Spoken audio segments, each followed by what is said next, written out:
Ya, terima kasih Anda masih bersama kami dalam program Coffee Break bersama Kapolda Metro Jaya. Ya, dan sekarang kita mungkin ingin mengetahui apa saja yang sudah dilakukan oleh pihak Polda Metro Jaya begitu terkait dengan kondisi di Papua. Kita langsung tanyakan kepada Pak Gatot. Mungkin Pak Gatot bisa menjelaskan apa saja yang sudah dilakukan, upaya-upaya apa saja. Ya.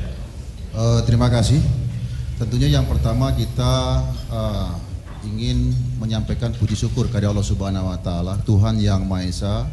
Situasi di Papua dan Papua Barat semakin membaik dan semakin kondusif. Ya. Tentunya ini pekerjaan bersama-sama dari semua tokoh Papua yang ada, masyarakat, kemudian juga adik-adik mahasiswa dan juga masyarakat lainnya yang ada di Papua dan seluruh aparat keamanan, aparat pemerintah dan lain sebagainya. Ini kita syukuri bersama. Mudah-mudahan ke depan kegiatan-kegiatan aktivitas yang sudah sekarang berjalan dengan baik, dengan lancar juga akan tetap berjalan seperti hari ini dan ke depannya. Oke. Nah, menyikapi apa upaya-upaya yang dilakukan oleh Polda Metro Jaya terkait dengan peristiwa yang terjadi di Papua, tentunya diawali dari Surabaya ya. Kita melakukan langkah-langkah sudah banyak. Tentunya langkah-langkah kita lakukan tidak sendirian. Polda Metro Jaya bersama-sama dengan Forkompinda, Bapak Gubernur, Bapak Pangdam Jaya, kemudian tokoh-tokoh Papua yang ada di Jakarta, kemudian juga mahasiswa-mahasiswa yang ada di Jakarta, termasuk masyarakat Papua yang ada di Jakarta. Langkah-langkah yang kita lakukan tentunya bertujuan bagaimana kita memberikan satu pemahaman. Yang pertama yang kita lakukan adalah ketika peristiwa terjadi di Papua, Polda Metro Jaya bersama-sama Kodam Jaya hal ini TNI memberikan jaminan keamanan terhadap masyarakat Papua yang ada di wilayah Polda Metro Jaya. Apakah itu mahasiswa, apakah yang bekerja dan lain sebagainya. Ini yang pertama kita lakukan. Kemudian yang kedua adalah kegiatan-kegiatan kita bersama-sama tentunya dengan masyarakat yang ada di Jakarta itu. Siapa masyarakat itu? Masyarakat Papua, masyarakat Betawi, kemudian masyarakat dari daerah lain. Kita bersama-sama melaksanakan kegiatan. Di antaranya kegiatan itu yang pertama kita lakukan di Polda Metro Jaya sendiri ya. Kemudian kita melaksanakan kegiatan Tari Yospan yang kemarin di Car Free Day di sana dengan seluruh masyarakat yang hadir melaksanakan kegiatan olahraga. Kita bersama-sama mengenalkan budaya Papua. Kita itu memang berbeda, tapi kita itu bersama-sama. Kita orang semua bersaudara di situ. Tidak ada perbedaan-perbedaan yang ada. Perbedaan-perbedaan itu adalah kekayaan buat kita sebagai bangsa Indonesia. Kemudian kita juga melakukan kegiatan-kegiatan kemarin ya, ada di Kota Tua bersama-sama dengan masyarakat, dengan lintas agama dan sebagainya. Kebetulan Kakak Leni juga hadir di sana ya, di Kota Tua. Dan masih banyak kegiatan dan rencana kita nanti ke depan kita akan melakukan kegiatan lagi mungkin kalau tidak ada halangan tanggal 29 September ya Pak Frans ya, kita akan melaksanakan kegiatan dari mulai tanggal 28 malam hari mungkin bakar batu, besok paginya kita bersama-sama dengan Forkompinda dan kita undang semua masyarakat Papua di Jakarta juga masyarakat lainnya untuk bersama-sama kita melaksanakan kegiatan. Nah di samping itu saya sudah menyampaikan juga kepada Pak Pangdam Jaya, kepada Kapolres saya untuk bersama-sama dengan Pak Dandim, bersama-sama Pak Wali Kota untuk tingkat Kota Madia dan juga tingkat kabupaten, kemudian sampai bawah tingkat kecamatan. Bagaimana kita dengan saudara-saudara kita yang dari Papua ini berinteraksi dengan baik. Kita libatkan dengan semua kegiatan-kegiatan. Baik itu dalam kegiatan-kegiatan bakti sosial, kegiatan olahraga, kegiatan seni. Bahkan saya mendorong para Kapolres saya bersama-sama nanti dengan Pak Wali Kota dan Pak Bupatinya, mereka-mereka yang memiliki kemampuan seperti di bidang seni dan sebagainya, mereka bisa kita munculkan dan lain sebagainya, ya. Sehingga interaksi sosial di antara masyarakat Papua yang tinggal di Jakarta, kemudian dengan masyarakat yang beragam di Jakarta ini betul-betul bisa kita laksanakan ya, sehingga terjadi suatu interaksi sosial di antara kita semua. Saya kira kalau ini bisa baik dan kedepannya Jakarta yang merupakan miniatur Indonesia ini betul-betul menunjukkan kepada bangsa Indonesia atau daerah lainnya Kalau kita di Jakarta ini damai, kalau di Jakarta ini kita toleran, kalau di Jakarta ini kita tidak pernah mempermasalahkan perbedaan-perbedaan, maka daerah lain pun tidak akan mungkin terjadi. Bahkan Betul. Jakarta ini akan menjadi contoh bagi daerah-daerah lainnya di Indonesia. Oke. Wow. Jadi banyak sekali kegiatan-kegiatan yang sudah betul. dilakukan dan yang akan dilakukan oleh Polda Metro Jaya ya. Kalau tadi saya meminjam kalimat dari Pak Kapolda, kita orang semua bersaudara. Mungkin kita tepuk tangan sekali lagi. Baik, Betul terima kasih sekali. Pak Gatot. Kita ke Bu Yeni. Ya. Bu Yeni, ini bisa juga, nah mungkin sebagai mantan jurnalis sih ternyata ya. Ini mungkin bisa diceritakan juga memang pernah terjun langsung ke daerah konflik seperti di Timur Timur ataupun juga di Aceh. ya. Nah ini pandangan Bu Yeni ataupun Mbak Yeni terhadap kondisi di Papua saat ini. Oke, baik. Gini, ini memang ada sebagian pengamat yang mencoba untuk menyamakan antara situasi di Papua dengan tim-tim dulu. Iya. Kalau menurut saya ada banyak sekali perbedaan-perbedaan mendasar. Yang paling pertama adalah legal standing atau status hukum awal ya, termasuk sejarah hukumnya dari Papua sendiri ketika bergabung dengan Indonesia.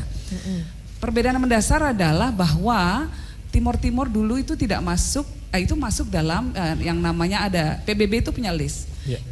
Non self governing territory.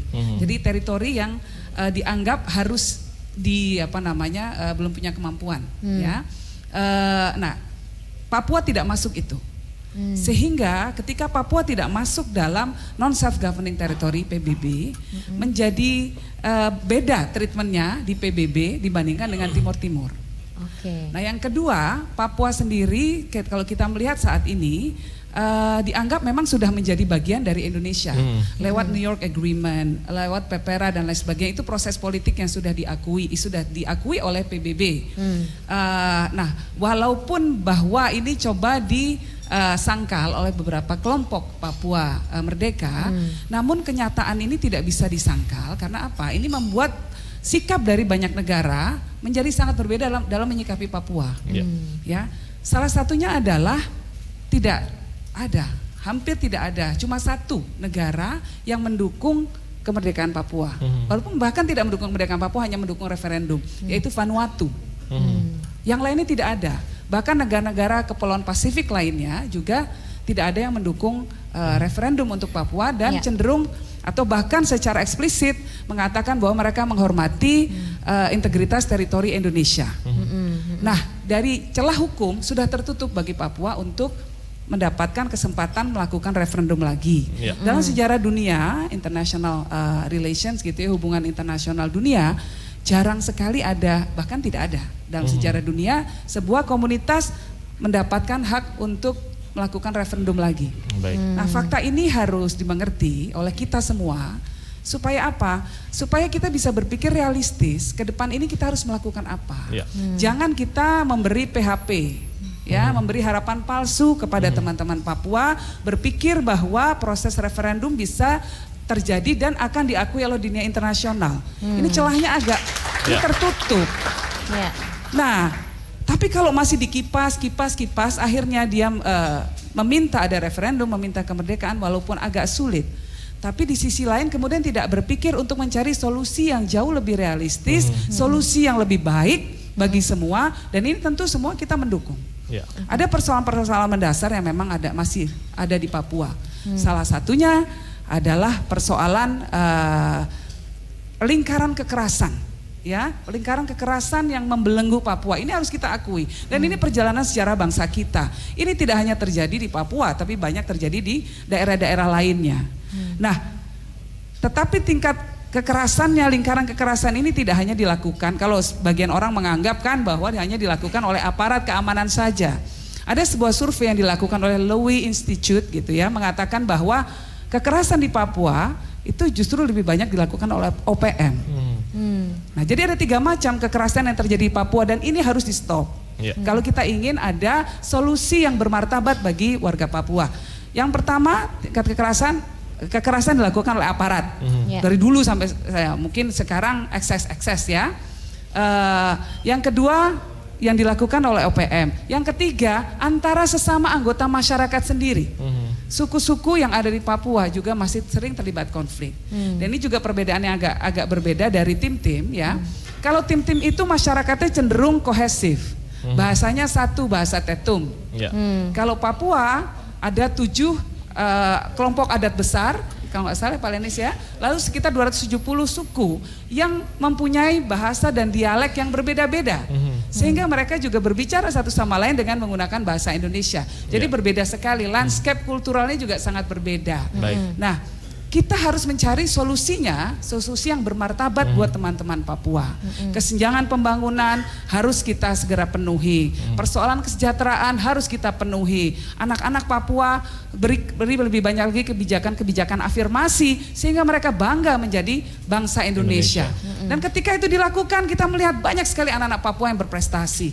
Artinya mereka bisa menjadi anak-anak Indonesia yang membanggakan bangsa Indonesia bahkan sampai ke luar negeri. Baik. Oke, baik.